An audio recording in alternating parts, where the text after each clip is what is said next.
आज स्टार्ट करते हैं ट्रांसपोर्टेशन इन प्लांट्स। तो प्लांट में क्या ज़रूरत होती होगी ट्रांसपोर्टेशन की, पहले वो सोचते हैं। ट्रांसपोर्टेशन के लिए प्लांट को करना ही क्या होता है, मेनली प्लांट को फोटोसिंथेसिस प्रोसेस करना होता है, जो उसका खाना बनाने का प्रोसेस है। वो खाना बनाने के प्रोसेस के लिए, अपने फोटोसिंथेसिस के लिए उसे क्या क्या चाहिए होता है वो देखना होता है। उसे चाहिए CO2, उसे चाहिए H2O, उसे चाहिए सन एनर्जी। तो ये चीज़ें उसकी रिक्वायरमेंट है। अब कौन उसे कहाँ से मिलता है? CO2 उसे एयर से मिल जाती है इजीली। हमारे हवा में कार्बन डाइऑक्साइड और ऑक्सीजन दोनों की क्वांटिटी होती है, तो कार्बन डाइऑक्साइड एयर से ले लेती है। H2O वो रूट्स से लेती है, यानी कि ज़मीन से लेती है, सॉइल से, रूट्स के जरिए। और सन एनर्जी क्लोरोफिल ट्रैप कर लेता है। सन एनर्जी कौन ट्रैप करता है? Chlorophyll pigment sun energy trap करता है। सन एनर्जी को ट्रैप करने की खूबी और किसी के अंदर है ही नहीं, सिर्फ और सिर्फ इसके अलावा जो क्लोरोफिल इसे ट्रैप करता है। तो क्लोरोफिल उसे ट्रैप कर देता है। तो स्टार्ट करते हैं, स्टार्टिंग से NCERT से क्या मेंशन है। तो plant take simple compound such as CO2। तो वो सिंपल कंपाउंड लेते हैं CO2 एयर से। और photosynthesis energy means sun energy जो स्टोर होती है क्लोरोफिल कंटेनिंग ऑर्गन में, जिसे लीव्स कहते हैं। तो क्लोरोफिल कौन कंटेन करता है? लीफ कंटेन करता है। लीव्स में स्टोर रहती है sun energy. The other kind of raw material, जो और काइंड ऑफ रॉ मटेरियल उसे चाहिए, जैसे कि वाटर, कुछ minerals needed for building plant की बॉडी बिल्ड करने के लिए, बनाने के लिए, will also have been taking separately. तो उसे भी वो सेपरेटली गेन करता रहता है। For plants the soil is the nearest and richest source of raw material. तो सबसे ज़्यादा रॉ मटेरियल जो उसे मिलते हैं वो मिलते हैं सॉइल से, क्योंकि सॉइल में रॉ मटेरियल प्रेजेंट होते हैं like nitrogen, phosphorus and other minerals and water also. तो वो वाटर भी रूट्स के जरिए सॉइल से लेता है। और the absorption of these substances therefore occur through the part of contact with the soil. और ये एब्जॉर्प्शन होता किन के जरिए है? उन रूट्स के जरिए होता है जो सॉइल के क्या होते हैं? कॉन्टैक्ट में होते हैं। The absorption of these substances therefore occur through the part in contact with the soil. तो सॉइल के कॉन्टैक्ट में जो पार्ट रहता है, यानी कि रूट्स रहती हैं, जिन्हें नेमली रूट्स कहते हैं, उनके कॉन्टैक्ट में रहने की वजह से वो एब्जॉर्ब कर लेती हैं। तो रूट्स में हेयर होते हैं, रूट्स में डिफ्यूज़ हो जाती हैं ये चीज़। वो कैसे डिफ्यूज़ होती हैं, उसमें क्या प्रोसेस है, वो सब हम इसमें पढ़ेंगे। If the distance between the soil contacting organ and the chlorophyll containing organ. तो सॉइल कॉन्टैक्ट यानी कि अगर कोई प्लांट है तो ये उसकी रूट्स हैं। अगर कोई प्लांट है और उसकी रूट्स में, ये तुम्हारा अगर प्लांट है, ये उसकी रूट्स है और ये उसकी लीव्स हैं।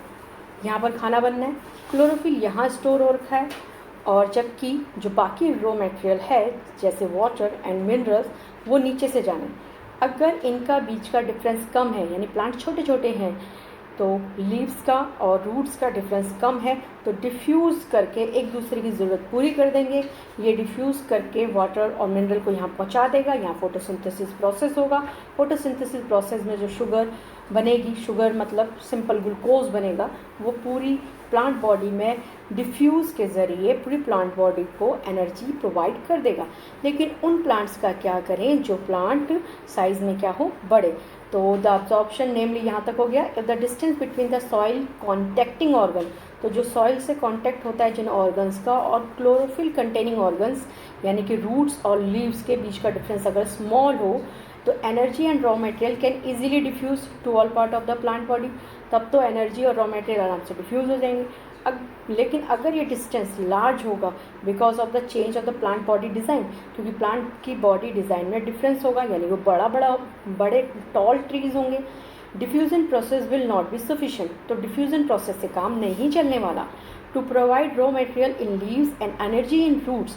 तो अब अगर बहुत बड़ा एक प्लांट होगा, तो यहाँ से जो ये रूट्स के जरिए जो पानी, वाटर या फिर मिनरल्स ऊपर जाने हैं, उसको भी एक ट्रांसपोर्ट मीडियम चाहिए, किसी के थ्रू वो ऊपर जाएगा। या बहुत ऊपर जो लीव्स खाना बना रहे हैं, वो खाना रूट्स तक जाना है। जैसे हम मुंह के जरिए अपना खाना अंदर डालते हैं, स्टमक, स्मॉल इंटेस्टाइन उसे डाइजेस्ट करता है, लेकिन जो उससे रिलीज़ होने वाली एनर्जी है वो each and every body part तक पहुंचती है, इवन हमारे पैरों के टो तक, मतलब हमारे पैरों की उंगलियों तक पहुंचती है। वैसे ही प्लांट खाना चाहे लीव्स में ही बनाता है, लेकिन वो एनर्जी एनर्जी पूरी बॉडी में प्लांट की पहुंचनी होती है। तो अगर बहुत ज़्यादा लॉन्ग ट्रीज़ हैं तो एक ट्रांसपोर्टेशन सिस्टम चाहिए होता है। तो अगर पूछा जाए कि why transportation system needed in plants, या सारे प्लांट्स को क्या ट्रांसपोर्टेशन सिस्टम नेसेसरी है, तो आप कहोगे no, in the short plant it can be completed with the diffusion process. ये सारा काम डिफ्यूज़न प्रोसेस से पूरा हो सकता है। But in the long tree there we need a essential transport system. तो a proper system of transportation is there for essential in such situation. तो कौन सी सिचुएशन में हमें एक ट्रांसपोर्टेशन सिस्टम की ज़रूरत है? जब प्लांट बड़ा होगा और डिस्टेंस होगा ज़्यादा, किसके बीच में? रूट्स एंड लीव्स के बीच में। जब रूट और लीव्स के बीच में डिस्टेंस ज़्यादा होगा, क्योंकि रूट्स के जरिए रॉ मटेरियल ऊपर पहुंचते हैं और लीव्स में फोटोसिंथेसिस होता है। इस प्लांट में देखो, शॉर्ट डिस्टेंस प्लांट, जैसे ये प्लांट है शॉर्ट डिस्टेंस, तो ये इसका रूट और ये इसका लीव, और इनके बीच का डिस्टेंस कम है, तो ये एक दूसरे की रिक्वायरमेंट को डिफ्यूज़ करके कंप्लीट कर लेते हैं। तो energy needed is less and raw material can easily diffuse. तो एक तो इनको एनर्जी ही कम चाहिए, इनका काम बिना ट्रांसपोर्ट सिस्टम से क्यों चल जाता है? द शॉर्ट डिस्टेंस, जो शॉर्ट प्लांट होते हैं उन्हें ट्रांसपोर्ट सिस्टम की ज़रूरत नहीं होती, यानी वस्कुलर सिस्टम की ज़रूरत नहीं होती। तो उनका काम क्यों चलता है बिना वस्कुलर सिस्टम के? तो उसका रीज़न है, एक तो एनर्जी नीडेड इज़ लेस, तो एक तो उन्हें एनर्जी की कम ज़रूरत है। Raw material can easily diffuse into all parts of the plant body, और जो रॉ मटेरियल है वो ईजिली इतने कम डिफरेंस के साथ तो डिफ्यूज़ हो ही जाते हैं। लेकिन अगर डिस्टेंस ज़्यादा हो, किसके अंदर? Distance between soil, roots and chlorophyll के बीच का डिस्टेंस ज़्यादा होता है, इट नीड मच एनर्जी, इसे ज़्यादा एनर्जी चाहिए। And raw material can not be diffuse easily, और रॉ मटेरियल इतनी इजीली डिफ्यूज़ नहीं हो सकती। तो ये कॉन्सेप्ट है आपके लिए। तो छोटे से इसमें अगर कोई भी क्वेश्चन बनता है तो सिर्फ यही बनता है कि प्लांट में ट्रांसपोर्टेशन सिस्टम की क्या हमेशा ज़रूरत होती है। तो आप शॉर्ट प्लांट्स में ट्रांसपोर्टेशन सिस्टम की ज़रूरत नहीं होती है, और जबकि लॉन्ग प्लांट्स में ट्रांसपोर्टेशन की ज़रूरत होती है। ये क्वेश्चन पूछा जा सकता है। शॉर्ट प्लांट्स में क्यों नहीं होती, ये अगर पूछ लिया जाएगा तो कहेंगे कि जो कि उनके बीच का डिस्टेंस बहुत कम होता है, एनर्जी कम रिक्वायर्ड होती है, और वो डिफ्यूज़ कर लेते हैं आराम से रॉ मटेरियल को, और जबकि इसमें डिफ्यूज़न नहीं हो सकता रॉ मटेरियल का, और इसके लिए एनर्जी भी ज़्यादा चाहिए होती है। तो ये आप डिफरेंस के तौर पे बता सकते हो। अब है कि अगर उसमें ट्रांसपोर्ट सिस्टम होते हैं तो उसमें क्या क्या होता है, तो ये लिख लो लुक अच्छे से। ये जाइलम है, जाइलम और फ्लोएम तुमने पढ़ा हुआ है पहले भी क्लासेस में, 9th में भी था। ये उसकी लुक है। तो ये आपको ओपन करके दिखा रखा है, लेकिन अंदर देखो ये जाइलम वेसल्स है, ये वेसल्स है यहाँ पर से खाली, और ये जो बाहर का है ये ट्रैकेट्स है। तो इसके ज़रिए आपका जो वाटर है, मिनरल्स है, यहाँ इसके ज़रिए ऊपर तक जाता है। ये मगर होते ही नॉन लिविंग है। अगर ये नॉन लिविंग है तो ये वर्क कैसे करते हैं? क्योंकि इनमें सक्शन क्रिएट होता है। जैसे आप कभी कोल्ड ड्रिंक पीते हो स्ट्रॉ के थ्रू, तो आपकी जो कोल्ड ड्रिंक है और स्ट्रॉ है, दोनों हैं तो क्या नॉन लिविंग, लेकिन फिर भी स्ट्रॉ नीचे से कोल्ड ड्रिंक को सक कर सकते हो तुम ऊपर। क्यों? क्योंकि नीचे लो प्रेशर होता है, जब ऊपर से आप सक करते हो अपनी तरफ खींचते हो तो ऊपर हाई प्रेशर होता है, ऊपर हाई प्रेशर है जबकि नीचे क्या है, लो प्रेशर है। तो वैसे ही जाइलम और ट्रैकेट्स एक्टिव नहीं है, ये नॉन लिविंग्स हैं, ये बस एक पाइप की तरह है, लेकिन फिर भी मिनरल्स और वाटर इनके थ्रू ऊपर चला जाता है, क्योंकि ऊपर हाई प्रेशर क्रिएट होता है। और ऊपर हाई प्रेशर क्यों क्रिएट होता है, कैसे क्रिएट होता है, वो डिटेल्स अभी पढ़ेंगे। तो ऊपर जब हाई प्रेशर क्रिएट होता है तो वो नीचे से पानी को ऊपर की तरफ फोर्सफुली लेके जाता है। तो ये बिल्कुल नॉन लिविंग है, ये खुद में कुछ एक्ट नहीं करते, बट ये प्रेशर है जिसकी वजह से मिनरल्स एंड पानी ट्रांसपोर्ट हो पाते हैं एक जगह से दूसरी जगह पे। अब ये 2 पैराग्राफ पढ़ने जा रहे हैं। तो energy needs differ in different body design. Plants को एनर्जी थोड़ी कम चाहिए होती है, तो उसका रीज़न पूछ सकते हैं why plants required less energy than human या किसी भी एनिमल से इन्हें एनर्जी कम चाहिए होती है। उसके रीज़न है प्लांट डोंट मूव। पहली बात तो वो मूव ही नहीं करते, एक जगह पे रहते हैं, तो उन्हें ज़्यादा एनर्जी नहीं चाहिए होती। दूसरी बात, plant body have a large proportion of dead cell, और उनकी बॉडी मोस्टली डेड सेल से बनी होती है। जाइलम अभी दिखाया तुम्हें पूरे डेड सेल से बना हुआ है। तो मोस्टली उनके जो हैं, चाहे वो स्कैनकाइमा, 9th में तुमने बहुत सारे सेल पढ़े थे, स्कैनकाइमा, ये तुम्हारे कॉक, ये सब डेड सेल होते हैं। तो मोस्टली प्लांट में जो सेल होते हैं वो डेड होते हैं और उन्हें इतनी एनर्जी की ज़रूरत होती नहीं है, तो एनर्जी की रिक्वायरमेंट कम है। तो मैंने tissue as a result plant have low energy need, तो उसकी ज़रूरत कम होती है, and use relatively slow transport system, तो उनमें स्लो ट्रांसपोर्ट सिस्टम भी काम कर सकता है। तो how slow transport system is enough for the plant, ये भी क्वेश्चन हो सकता है। क्वेश्चन हर एक लाइन में बन सकते हैं, आपको पता होना चाहिए क्या पूछ क्या रहे हैं। तो ट्रांसपोर्ट सिस्टम स्लो होने से भी प्लांट का काम कैसे चल जाता है, तो इसका भी आंसर यही है, बिकॉज दे डजेंट मूव, वो मूव नहीं करते, so they required less energy and their cells, mostly cells are dead, that's why they are needed less energy, और उनके अंदर रिलेटिवली स्लो ट्रांसपोर्ट सिस्टम भी वर्क कर सकता है। The distance over which transport system have to operate however when be large in plant such as very tall tree, जो उनको transport system real में ज़रूरत भी होती है तो उनको वो सिर्फ किस में होती है, टॉल ट्रीज में ही होती है, वो आपने पढ़ लिया। Plant transport system will move energy store from leaves and raw material from root, तो ट्रांसपोर्टेशन दो जगह चाहिए होता है, लीव्स में जो खाना बना दिया वो each and every body part पे जाना है, और जो रूट्स जो कलेक्ट कर रहा है रॉ मटेरियल को, चाहे वो वाटर हो चाहे वो मिनरल्स हो, उन्हें उसे लीव तक पहुंचाना है, रूट्स को उसे लीव्स तक पहुंचाना है, तो दो ट्रांसपोर्टिंग काम है उनके।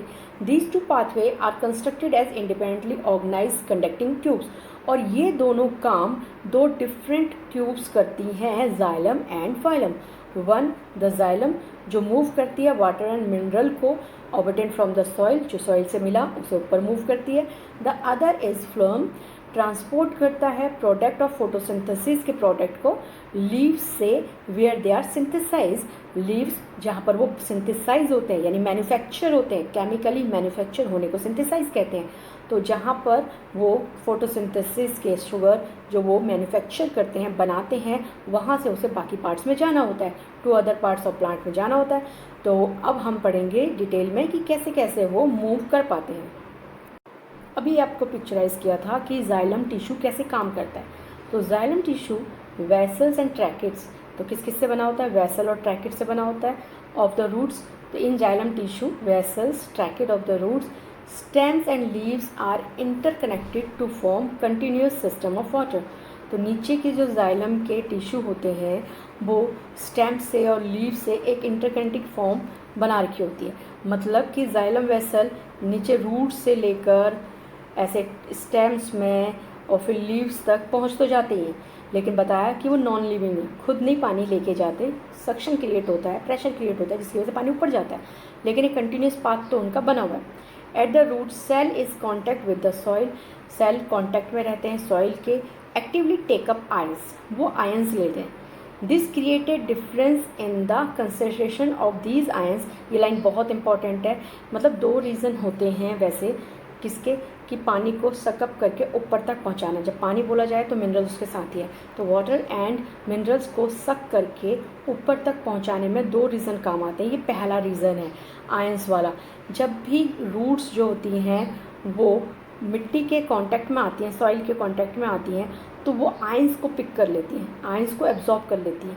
आयंस को एब्जॉर्ब करने की वजह से सॉइल में आयन कम हो जाता है, तो कंसंट्रेशन ऑफ आयंस में चेंज आ जाता है। अब रूट्स में कंसंट्रेशन ऑफ आयंस ज़्यादा है और जबकि सॉइल में कम है, तो इस वजह से एक एक्सचेंज हो पाता है, there create a difference in the concentration of ions between the root and soil, तो वाटर देयरफॉर मूव, इसलिए सॉइल से वाटर मूव कर जाता है कहाँ की तरफ, रूट्स की तरफ। तो वाटर मूव कर जाता है into the roots from the soil to eliminate this difference.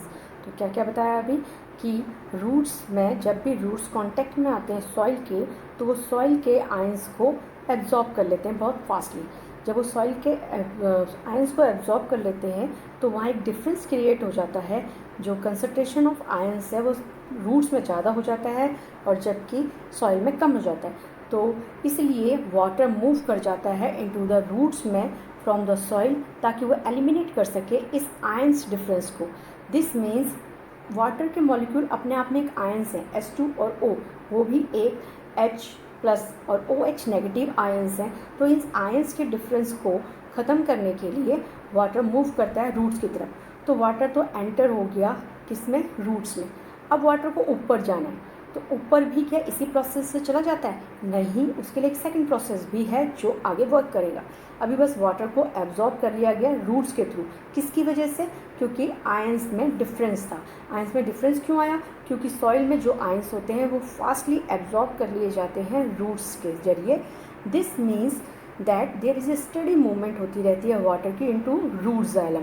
तो इतना तो पक्का है कि ऐसा आयंस डिफरेंस कंटिन्यूसली होता रहता है और कंटिन्यूसली इस आयंस डिफरेंस की वजह से लगातार सॉइल से पानी एब्जॉर्ब करते रहते हैं रूट्स और क्रिएटिंग एक column of water that is study push upward, और एक खाली जगह बनाते रहते हैं जिससे वाटर अपवर्ड मूव कर सके।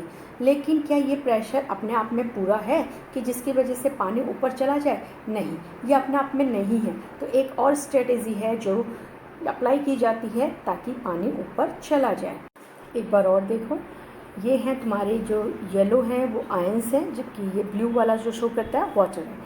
तो जब भी सॉइल अगर ज़मीन के नीचे तुम देखोगे सॉइल है, ये रूट्स के कांटेक्ट में है, तो यहाँ हमेशा आयंस और क्या रखे हुए वाटर के मॉलिक्यूल्स होते ही होते हैं। तो जब भी रूट्स कांटेक्ट में आते हैं सॉइल के, हमेशा ही आते हैं, तो लगातार आयंस हमेशा कहाँ घुसते रहते हैं? रूट्स के अंदर एंटर हो जाते हैं। जब वो रूट्स के अंदर एंटर हो जाते हैं तो यहाँ एक डिफरेंस क्रिएट होता है आयंस का, और इस डिफरेंस को ख़त्म करने के लिए ये पानी या वाटर के मॉलिक्यूल रूट्स में घुस जाते हैं, डिफ्यूज़ हो जाते हैं। तो यहाँ से वाटर एंटर हो जाता है किसके अंदर? रूट्स जाइलम के अंदर।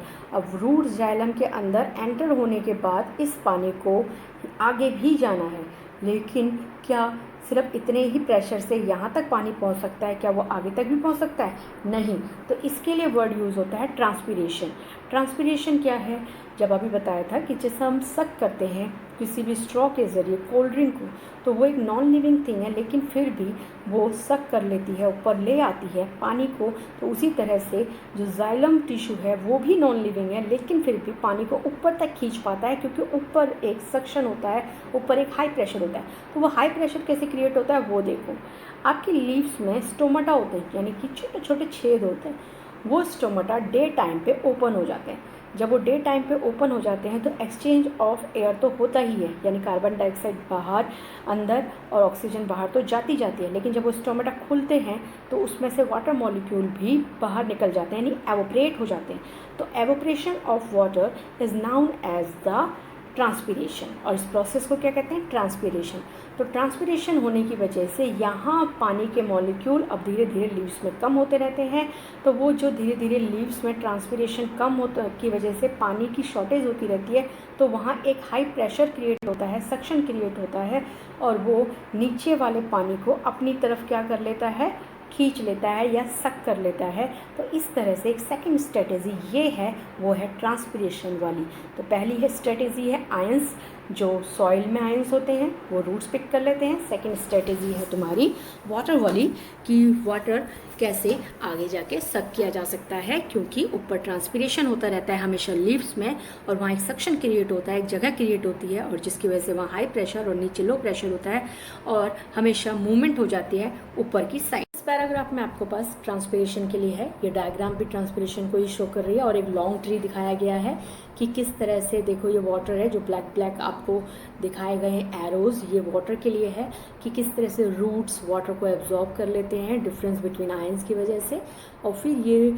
वाटर जो है स्टेम्स के थ्रू लीव्स में पहुंचता है, और लीव्स के जब स्टोमेटा ओपन होते हैं और स्टोमेटा ओपन होने की वजह से पानी का एवोपरेशन हो जाता है, और ये एवोपरेशन क्रिएट को कहा जाता है, इस एवोपरेशन प्रोसेस को कहा जाता है। अब इस सिंपल एवोपरेशन तो है नहीं, प्लांट की लीव ने एवोपरेट किया है, तो इस प्रोसेस को कहा जाता है ट्रांसपोर्टेशन। तो ये ट्रांसपोर्टेशन के बारे में पूरा पैराग्राफ है। Provided the plant has an adequate supply, हमें ये कहा जाता है कि plant has an adequate supply of water. तो हमें पता चला प्लांट को एडुकेट सप्लाई ऑफ वाटर मिलता कहाँ से है, मतलब एक सही क्वांटिटी में पानी मिलता कहाँ से है, वो तो मिलता है रूट से। The water is which is lost through the stomata is replace by water from the xylem vessel. तो स्टोमाटा जिस पानी को लूज़ कर देते हैं, एवोपरेट कर देते हैं, वो पानी की कमी पूरी कौन करता है? जाइलम वेसल्स करते हैं इन द लीफ में। तो evaporation of water molecule from the cell of a leaf create a suction. अब उसका फंक्शन क्या है, वो कैसे काम करता है एवोपरेशन? तो evaporation of water molecule from the cell of a leaf create a suction, वो एक सक्शन क्रिएट करता है which pull water from the xylem vessel. तो पहला पॉइंट वो था जब उसने कहा था डिफरेंस बिटवीन आयंस होता है, और इस डिफरेंस को ख़त्म करने के लिए पानी डिफ्यूज़ हो जाता है रूट्स में। और दूसरा पॉइंट यहाँ से आता है कि evaporation of water molecule from the cell of a leaf create a suction which pull water from the xylem cell of roots. The loss of water in the form of vapour from an aerial part मतलब लंबे लंबे जो plant होते हैं उसके ऊपर वाले part को कहते हैं, of the plant is known as transpiration. No need कितने अजीब डिफाइन याद करने हैं, आपको सिंपल याद करना है। Evaporation of water through the leaves is called transpiration. तो evaporation of water through the leaves is known as transpiration, आपकी सिंपल डिफाइन है। और इसके बावजूद जो है वो क्या चीज़ है, वो है कि ट्रांसपोर्टेशन इन प्लांट, या वाटर कैसे ट्रांसपोर्ट हो पाता है किस में, प्लांट में। तो आपके लिए उसके दो पॉइंट है आपके लिए, एक है आयंस वाला और दूसरा पॉइंट है आपका कि evaporation of water molecule form में सक्शन क्रिएट करता है, वो पॉइंट है। नीचे वाले पैराग्राफ में इसी में मेंशन है कि आपके क्या फ़ायदा क्या है ट्रांसपिरेशन का। क्या ट्रांसपिरेशन का एक ही फ़ायदा है कि वो सक करके वाटर को ऊपर तक ले जा पाता है? नहीं, और भी फ़ायदे हैं। तो और फ़ायदे देखते हैं। Transpiration help in the absorption and upward movement of water. तो पहला तो हो गया, water and mineral dissolve in it from root to the leaves. तो ये पूरा पॉइंट है पहला। तो ट्रांसपिरेशन हेल्प करता है एब्जॉर्प्शन करने में, एब्जॉर्ब करता है, फिर अपवर्ड मूवमेंट करता है पानी की, मिनरल की, जो डिजॉल्व होते हैं इन फ्रॉम द रूट से टू द लीव्स तक पहुंचाता है। दूसरा काम है इसका, it also help in temperature regulation. जैसे हमारी बॉडी का टेम्परेचर रेगुलेट करने का काम करता है ब्लड, वैसे ही इसका काम करता है ट्रांसपिरेशन। तो ट्रांसपिरेशन उनके बॉडी टेम्परेचर को, प्लांट बॉडी टेम्परेचर को रेगुलेट भी करता है। The effect of root pressure in transport of water is more important at night. जो रूट का प्रेशर है वो रात को ज़्यादा इफेक्टिव होता है। During the day when the stomata are open the transpiration pull become the major driving force in the movement of water. तो दिन के टाइम पे जब ज़्यादा क्वांटिटी में ट्रांसपिरेशन हो रहा होता है, क्योंकि डे टाइम पे ही स्टोमेटा ओपन होते हैं एक्सचेंज ऑफ एयर के लिए, वो होते हैं एक्सचेंज ऑफ एयर के लिए ओपन है, लेकिन ट्रांसपिरेशन भी साथ में होता रहता है, यानी एवोपरेशन ऑफ वाटर भी होता रहता है। तो उस समय दिन के टाइम पे सक्शन ज़्यादा क्रिएट होता है और सॉइल से वाटर को ज़्यादा एब्जॉर्ब कर लिया जाता है। पानी and other raw material transport हो चुके, अब जो फूड प्रिपेयर कर रहे हैं लीव्स, वो कैसे ट्रांसपोर्ट होंगे वो स्टार्ट करते हैं। तो अब सबसे पहले आपके पास है, जैसा कि हमने पढ़ दिया, transpose of water and mineral in plants कैसे होते हैं। वो होते हैं जाइलम से। जाइलम्स के दो पार्ट्स, जाइलम में भी 4 पार्ट्स होते थे, फ्लोएम में भी 4 पार्ट्स होते थे। जाइलम के 4 पार्ट्स में से 2 part tracheids and vessel helpful होते हैं ट्रांसपोर्ट करने में वाटर और मिनरल्स को। अब हम कंसिडर करेंगे कि वो प्रोडक्ट जो मेटाबॉलिक प्रोसेस होता है, खाना बनाने वाला प्रोसेस, स्पेशली कौन सा वाला, photosynthesis, are move from leaves. तो वो प्रोडक्ट जो फोटोसिंथेसिस बनाता है, क्रिएट करता है, जो कि शुगर होता है, एक तरह का सिंपल शुगर या ग्लूकोज, जो लीव्स में बनते हैं, वो वेयर दे आर फॉर्म, जहाँ वो बनते हैं यानी लीव्स में, to other part of the plants में कैसे जाते हैं। तो यहाँ से डिफाइन आती है आपके लिए एक और दा, इसे दा करना, the transport of soluble product of photosynthesis. तो फोटोसिंथेसिस के जो प्रोडक्ट हैं उसका ट्रांसपोर्ट कहलाता है ट्रांसलोकेशन। तो ट्रांसपिरेशन क्या था, एवोपरेशन ऑफ वाटर, कहाँ से, लीव्स से। तो ट्रांसलोकेशन क्या है, क्योंकि इनमें डिफरेंस आता है दोनों में। ट्रांसलोकेशन क्या है, ट्रांसपोर्ट करना। किसको ट्रांसपोर्ट कर रहे हैं, प्रोडक्ट्स को, फोटोसिंथेसिस के। एक वर्ड सुनो, सॉल्युबल। सॉल्युबल वर्ड्स का है, हमारा फूड जो एक बॉडी, हमारे पार्ट्स इधर उधर ट्रैवल करता है ब्लड के थ्रू, वो भी सॉल्युबल होता है। हमारा खाना इतना छोटा कर दिया जाता है, डाइजेशन के बाद इतना छोटा हो जाता है कि वो ब्लड में घुल जाता है और सॉल्युबल फॉर्म में ही बॉडी पार्ट में मूव करता है। सेम फोटोसिंथेसिस के जो प्रोडक्ट्स होते हैं, जो ग्लूकोज की ही फॉर्म होती है, वो भी सॉल्युबल होती है। तो what is the translocation? Translocation means the transport of soluble products. तो सॉल्युबल वर्ड क्यों यूज हुआ पता चल गया। The transport of soluble product of photosynthesis is called translocation. ठीक, it occurs in the part of vascular tissue, और ये भी वस्कुलर टिश्यू में ही काम करता है, मूवमेंट होता है फ्लेम। तो दो होते हैं हमारे वस्कुलर टिश्यू, ये आ गया और ये। तो एक होता है जाइलम, जिसमें ट्रैकिड एंड वेसल पानी और मिनरल को ऊपर की तरफ मूव करवाते हैं, और एक होता है फ्लोएम, जिसमें कंपेनियन सेल और सीव ट्यूब खाने को पूरे पार्ट्स में, पूरे प्लांट्स के पूरे बॉडी पार्ट्स में इधर से उधर सेंड करवाते हैं। तो ये दोनों साइड मूव करते हैं। ये दोनों साइड मूव करते हैं, क्योंकि हो भी सकता है जैसे ये प्लांट है, इसकी लीव्स यहाँ है, तो क्या यहाँ का बना हुआ खाना आगे नहीं जाएगा? आगे भी जाएगा, नीचे भी जाएगा। यानी जो ट्रांसलोकेशन है वो बोथ साइड होता है, दोनों डायरेक्शन में होता है, जबकि जो ट्रांसपिरेशन है सिर्फ वन डायरेक्शन में होता है, वो भी अपवर्ड डायरेक्शन में। तो ये डिफरेंस में काम आएगा। अब आते हैं आगे कि अब ये सॉल्युबल टाइप का जो खाना है, ट्रांसलोकेशन हो गया, और वस्कुलर टिश्यू कौन रिस्पॉन्सिबल है इसके लिए? जो ये काम करता है, फ्लोएम करता है। Beside the product of photosynthesis the phloem transport amino acid and other substance मतलब हार्मोन्स। सिर्फ फोटोसिंथेसिस प्रोडक्ट को ही, जैसे हमारा ब्लड सिर्फ क्या नहीं ट्रांसफ़र करता, सिर्फ खाना या ऑक्सीजन ही या कार्बन डाइऑक्साइड ही एक जगह से दूसरी जगह मूव नहीं कर पाता, उसमें और भी बहुत सारी चीज़ें होती हैं, जैसे सेल के फ्रेगमेंट्स हैं, यूरिया है, बहुत सारे डिफरेंट टाइप के सॉल्ट हैं। तो वैसे ही ये भी सिर्फ प्रोडक्ट ऑफ फोटोसिंथेसिस यानी फोटोसिंथेसिस के प्रोडक्ट को ही इधर से उधर मूव नहीं करवाता। एमिनो एसिड और भी चीज़ें हैं, other substances, one of them उनमें से हार्मोन्स भी हैं, उन्हें एक पार्ट से दूसरी पार्ट में मूव करवाता है, जहाँ रिक्वायरमेंट हो वहाँ पहुँचा देता है। These substances are specially delivered to the storage organ। ये substances कौन से substances? प्रोडक्ट ऑफ फोटोसिंथेसिस वाले एमिनो एसिड या और भी सब्सटेंसेस, ये सब्सटेंसेस स्पेशली जाते हैं स्टोरेज ऑर्गन्स में ऑफ रूट्स के। हमेशा जैसे तुम्हारी रेडिश है, ज़मीन के नीचे होती है, और फिर यहाँ पर तुम्हारे लीव्स होते हैं, तो यहाँ पर ये स्टोर होता है। तो मोस्टली यहाँ पर ये सब्सटेंसेस जाते हैं, या फ्रूट्स में जाते हैं, जैसे तुम्हारे एप्पल हैं, बनाना है, इनमें ये जाते हैं, या फिर शीड्स में जाते हैं, या फिर ग्रोइंग ऑर्गन्स में। कई होते हैं जिनकी स्टेम्स बहुत लंबी होती है, यानी वो ग्रो करती रहती है। तो ये जो फूड है, जो फोटोसिंथेटिक प्रोडक्ट हैं, या एमिनो एसिड है, या और कोई भी सब्सटेंसेस है, वो इन जगह पे जाता है। स्टोरेज ऑर्गन्स में जाता है, रूट्स, फ्रूट्स में, शूट सीड्स में, और ग्रोइंग ऑर्गन में पहुंचता है। The translocation of food and other substances take place in the sieve tube.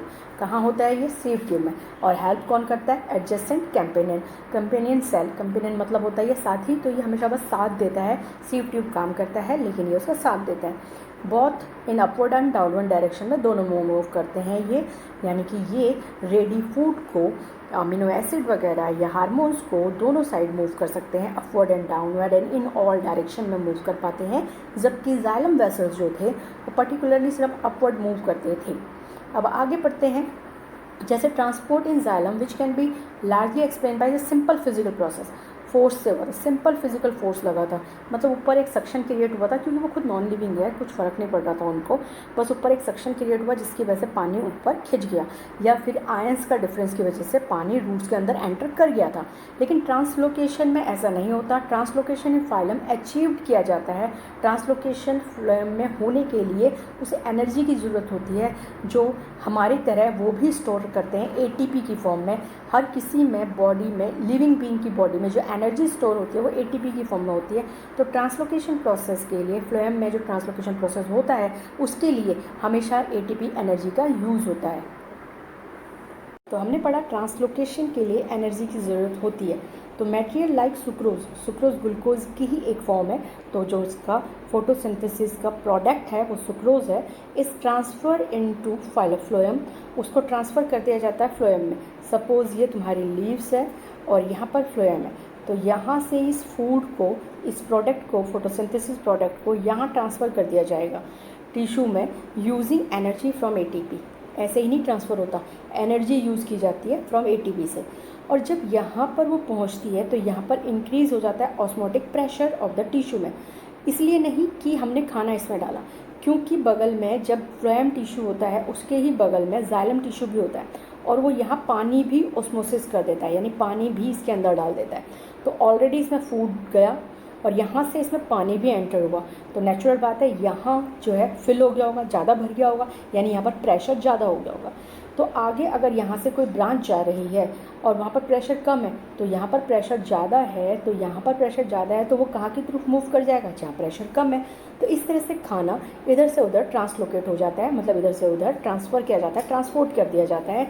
क्योंकि जब लीव से खाना फ्लोएम में जाता है एनर्जी यूज़ करके, उसके बाद जाइलम उसमें वाटर को सेंड कर देता है, वाटर वहाँ का ऑस्मोटिक प्रेशर बढ़ा देता है, तो वो हाई प्रेशर में आ जाता है, और हमेशा हाई प्रेशर वाली चीज़ लो प्रेशर की तरफ मूव कर जाती है, तो यहाँ की तरफ ये मूव कर जाता है। तो देखें क्या क्या लिखा है। This increase the osmotic pressure of the tissue, और इससे osmotic pressure of the tissue increase हो जाता है, causing water to move into it. क्यों? क्योंकि उसमें पानी एंटर हो जाता है। कौन करता है? Xylem. This pressure move the material in the phloem to tissue which have less pressure, और इस प्रेशर की वजह से जो मटेरियल फ्लोएम के अंदर हैं वो मूव कर जाते हैं उस जगह पे जहाँ प्रेशर लेस हो। This allow the phloem to move material according the plants need. तो जहाँ जहाँ लो प्रेशर क्रिएट होता है यानी वहाँ ज़रूरत है, किसकी ज़रूरत है? फोटोसिंथेटिक प्रोडक्ट की ज़रूरत है, तो वहाँ की तरफ वो मूव कर जाता है। एक एग्जांपल दे रखा है, इस पर 1 नंबर का क्वेश्चन एक बार आया था और इम्पॉर्टेंट है। For example in the spring season, पता है वसंत का सीजन होता है, अच्छा सीजन होता है, उसमें नई नई कलियाँ खिलती है, नए नए फ्लावर उगते हैं। तो वैसे खाना जो वो स्टोर करते हैं, फोटोसिंथेटिक प्रोडक्ट को स्टोर करते हैं, वो मोस्टली रूट्स में और स्टेम्स में करते हैं। लेकिन at the time of the spring ज़्यादा ज़रूरत बर्ड्स को होती है, बर्ड्स मतलब कलियों को ज़्यादा ज़रूरत होती है, तो उस समय ये ट्रांसपोर्ट किया जाता है टू द बर्ड्स की तरफ which need energy to grow, क्योंकि उन्हें उस समय एनर्जी की ज़्यादा ज़रूरत होती है ग्रो करने के लिए। किनको? बर्ड्स को। तो ये एग्जाम्पल दे रखा है कि कैसे ज़रूरत के हिसाब से ट्रांसलोकेशन हो पाता है, यानी कैसे फूड अपनी ज़रूरत के हिसाब से एक जगह से दूसरी जगह मूव कर जाता है। तो इसलिए बताया गया है स्प्रिंग में सीजन में शुगर स्टोर इन रूट्स, जो शुगर वही सिंपल ग्लूकोज जो स्टोर किया हुआ है रूट्स में और स्टेम्स में, वो मूव कर जाता है, ट्रांसपोर्ट हो जाता है बर्ड्स में, ताकि वो इजीली क्या हो सके? ग्रो हो सके। अब जाइलम वेसल्स और जाइलम्स को और फ्लैम्स को एक बार देखते हैं। ये जो आपको अभी फिगर दिख रही है, ये देखिए, ये आपके जो ये वाला कलर है ये आपका जाइलम है, जबकि जो ब्राउन कलर है ये फ्लोएम है, और ये इसके बाहर का कवरिंग है। तो यहाँ से ये पूरे हमारे प्लांट में लीफ में एक लेयर इसकी भी होती है, ये इसको हाईलाइटेड करके यहाँ दिखाया गया है। तो ये वाटर के मॉलिक्यूल्स हैं जो यहाँ से जाइलम से ऊपर मूव कर रहे हैं, ऊपर जा रहे हैं। एक क्लोज पिक्चर देखते हैं, जैसे कि ये वाली। तो इसमें जाइलम टिश्यू ये है, ये जो ब्लू वाला पोर्शन है वो कम्प्लीटली जाइलम वेसल है, और जो कि जो ब्राउन पोर्शन है वो आपका फ्लोएम है। तो जाइलम वेसल में देखो, जाइलम में जो ये वेसल्स हैं, जो गहराई है वो वेसल्स हैं, यानी कि देखो ये तो तुम्हें कट करके दिखाया है, ये तो पूरा बंद होता है। तो जो ये गोल गोल हैं अंदर से ये तुम्हारे क्या है? वेसल्स हैं, और जो इनके बाहर की कवरिंग होती है ये तुम्हारे क्या होते हैं? ट्रैकेट्स होते हैं। एक और देखें, यहाँ देखो और दिखा रखा है अच्छे से कि ये जो गहराई है ये वेसल्स, और ये जो आउटर कवरिंग है ये ट्रैकेट्स, और ये पूरा टिश्यू क्या है? जाइलम है। ऐसे फ्लोएम को भी दिखाएंगे क्लोजअप से। अब देखो वाटर मॉलिक्यूल, ये वाटर मॉलिक्यूल दिखाए हैं जो मोती जैसे लग रहे हैं आपको, लेकिन ये वाटर मॉलिक्यूल है। तो ये वाटर मॉलिक्यूल ऊपर जा रहे हैं, ठीक है। वाटर मॉलिक्यूल के 2 रीज़न तुमने पढ़ लिए कि वाटर मॉलिक्यूल ऊपर की तरफ कैसे मूव कर जाते हैं। तो ट्रांसपिरेशन वन ऑफ देम था, और दूसरा था आयंस का डिफरेंस। ऐसा नहीं है कि बस यही 2 हैं, 11th-12th में तुम पढ़ोगे कि ये तो बहुत कम रोल प्ले करते हैं, इससे और भी ज़्यादा रीज़न है जिसकी वजह से वाटर अप हो जाता है। लेकिन इट्स ओके, 10th तक के लिए तो यही है कि 2 रीज़न है हमारे पास, कि एक तो difference between ions and the second reason is the transpiration reason है। तो ये वाटर मॉलिक्यूल्स हैं जो वेसल्स से ऊपर की तरफ इस तरह से जा रहे हैं, और कहाँ पहुँचेंगे? लीव्स के पास पहुँचेंगे, ताकि लीव्स फोटोसिंथेसिस कर सके। अब ये है आपका फ्लोएम जो ब्राउन पोर्शन में है। इसके अंदर के पार्ट देखते हैं थोड़े से। ये आ गया सीव ट्यूब, ये आपके पास है सीव ट्यूब मेम्ब्रेन, ये जो है ये सीव ट्यूब मेम्ब्रेन है, और ये जो बगल में इधर वाले हैं जिनको हाईलाइट नहीं किया ये कंपोनेंट सेल है। तो ये सीव ट्यूब हैं और ये वाले कंपोनेंट सेल हैं। ये काम करते हैं, ये क्या काम करते हैं? ये काम करते हैं ऐसे। देखो ये उस समय का है जब ट्रांसलोकेशन हो रहा है। ट्रांसलोकेशन में सुक्रोज एंटर कर गया। सुक्रोज एंटर कैसे करता है? किसके अंदर? फ्लोएम के अंदर। सुक्रोज एंटर करता है फ्लोएम के अंदर by using ATP energy. ATP energy leave से खाना किस में पहुंचता है? फ्लोएम में पहुंचता है by using ATP energy. Energy use करके खाना यहाँ पहुंचा दिया। तो ये पर्पल पर्पल जो भी हैं वो आपके ये हैं। और फिर यहाँ से ये जो बगल में इसके जाइलम है ये यहाँ से वाटर भी अंदर डिफ्यूज़ कर देगा। अंदर वाटर आ गया, तो अंदर वाटर भी है, सुक्रोज भी है, बहुत सारे होते हैं, लेकिन आपको पिक्चर में साफ साफ दिखाने के लिए थोड़े कम है। तो ये अंदर क्रिएट करते हैं एक ऑस्मोटिक प्रेशर, और इस प्रेशर की वजह से खाना लो प्रेशर में मूव कर जाता है। तो ये सुक्रोज अंदर एंटर हुआ और ये वाटर अंदर एंटर हुआ, जिसकी वजह से एक बहुत ज़्यादा अमाउंट में, एक्सटेंट में आपका ऑस्मोटिक प्रेशर रिलीज़ हुआ। ऑस्मोटिक प्रेशर अगर ज़्यादा होता है तो जिस तरफ कम प्रेशर होगा उस तरफ खाना क्या कर जाएगा? मूव कर जाएगा।